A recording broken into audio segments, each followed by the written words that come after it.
Hi and welcome to my channel. If you're an oldie but a goodie, thank you for coming back, and if you're a newbie, please don't forget to hit that subscribe button. So today's video is about the truths about pregnancy that people just don't tell you about. Now, pregnancy is a beautiful thing, it's a blessing, and it's something that shouldn't be taken for granted. However, there is a side to it which just isn't that glamorous, and people just fail to mention it. So today I'm here to tell you about the side that people just never mention. I'm not here to scaremonger anybody or to put you off getting pregnant. I'm just here so that when you do get pregnant, it's not a shock to the system. It manages your expectations, and so you're not thinking it's all one kind of way and then realize it's a completely different ball game. So without further ado, I'm going to start with number one. Number one is spot check. So from the moment you see those two lines, you will constantly be observing your knickers. You will constantly, when you go to the toilet, you will be looking for things to Google and inspect and find out what this means and what that means. It's normal and you're not alone. People do it. I've done it. You just constantly checking your knickers thinking, what's that? Or you just look, is that blood? Just unless you are genuinely worried, it's normal and it's fine. You're not alone. Number two is Google. Google could be your best friend, it could also be your worst enemy. So you will Google random stuff like left boob itchy, 5 weeks pregnant, or something like got a headache in pregnancy, can I take paracetamol, or like 27 weeks pregnant with green discharge, what does this mean? Take Google with a pinch of salt, yeah? Because if it decides to have one of those weird random days, it will tell you that you are going to die in 3 days from a brain hemorrhage. Now, we don't need that kind of information during pregnancy, trust me. But if you are genuinely concerned about something, give your midwife a call the GP, or if it's out of hours, 111 will give you out of hours advice. So yeah, just when it comes to Google, sometimes I'll just advise step away. Number three is weird things happen to your body. Now these weird things are very weird, so things that you're probably not used to.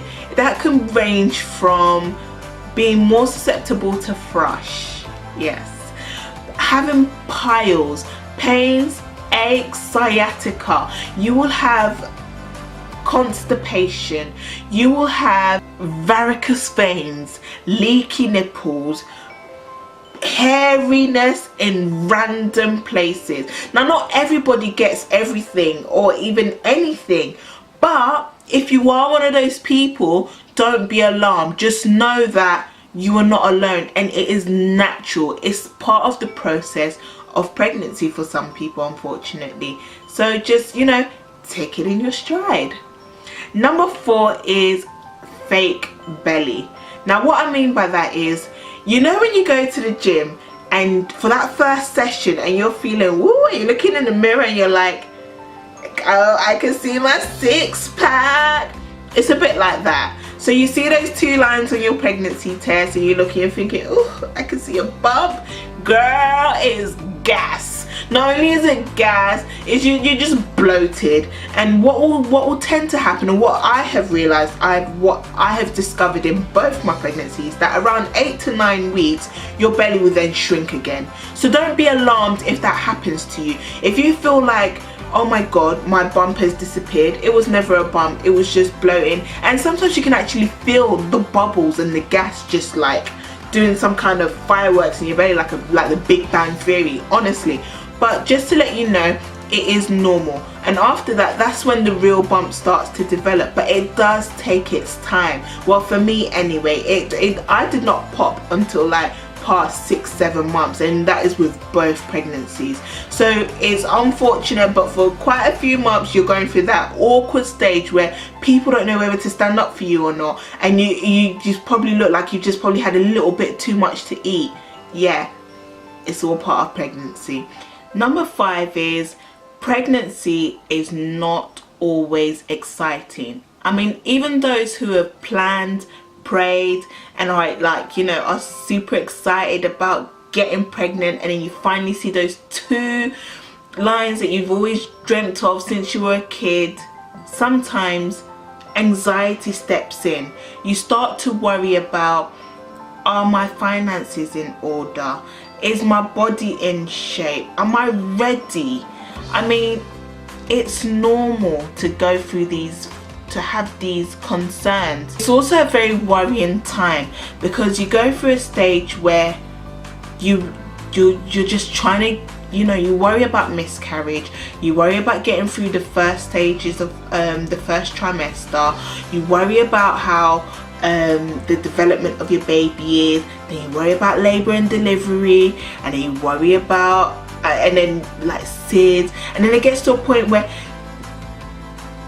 when you're a mother, the worry never ends. And like somebody said, you become a mother from the moment you find out you're pregnant.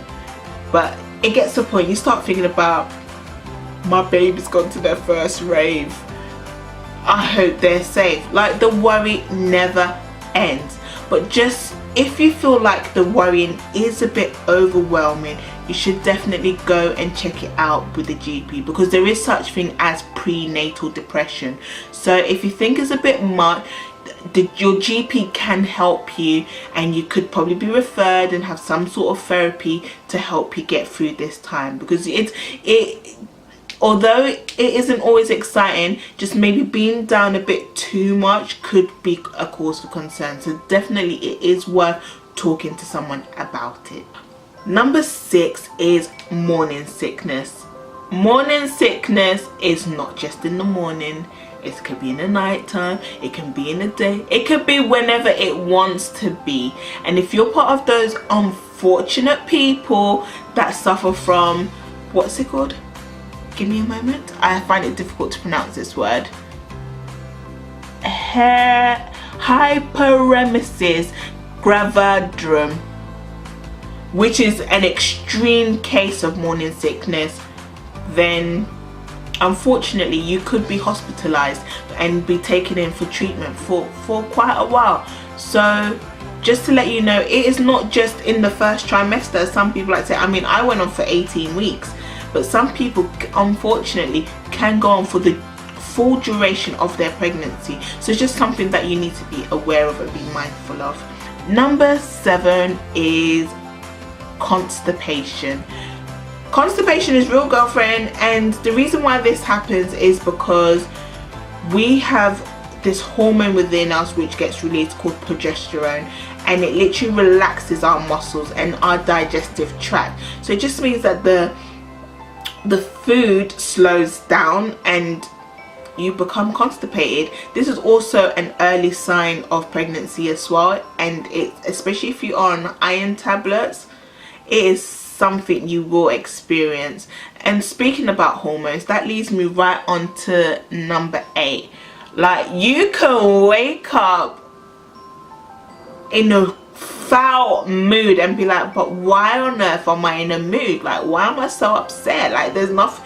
It's normal, it's natural, it happens. You could also be on the other side of the spectrum and be as happy-go-lucky as can be, and people's thinking, okay, why are we so happy? But it's just part of our hormones. Listen, pregnancy makes you a bit cray-cray, but just, you know, just realize that it's all normal, it's all part of the process, and just, you know, try and take it in your stride. Just, you know, for me, in my last pregnancy, I found everything absolutely funny. I mean, yeah, it was someone bust a little joke, but I would be laughing, and that's just because that's just my hormones made everything just seem a bit more funny, and I just had the giggles. But yeah, it's all part of the process. Number 9 is bladder weakness. Yes, so I'm currently suffering from bladder weakness. I can't lie to you, I have experienced peeing myself from laughing, sneezing, and even throwing up. Girl, you need to hook yourself up with some tenor, ladies, because it is real. We need to get on those Kegels. People don't tell you this, but it's something that happens. And number 10 is the baby kicks. Listen, they're not all nah. Listen, when your baby decides to park his or her foot under your rib and decides to use your rib as a leg press, yeah, not nice. Naeem did that to me, and literally the other day this baby tried to do it to me too, and I was just like, listen, we're not having gym sessions up in my belly. And you can experience somersaults and karate kicks and this weird alien invasion feeling where it's just like you just feel the baby just move. Like, sometimes it's cute and sometimes it's not, especially when they give one of those sharp in your belly. You're like, what the heck was that? So yeah, these are things they don't tell. They just tell you that, oh, you get those little kicks. Nah, it's not just that. You get a whole range of feeling, movements, and it's all part of the joy though of pregnancy. And one little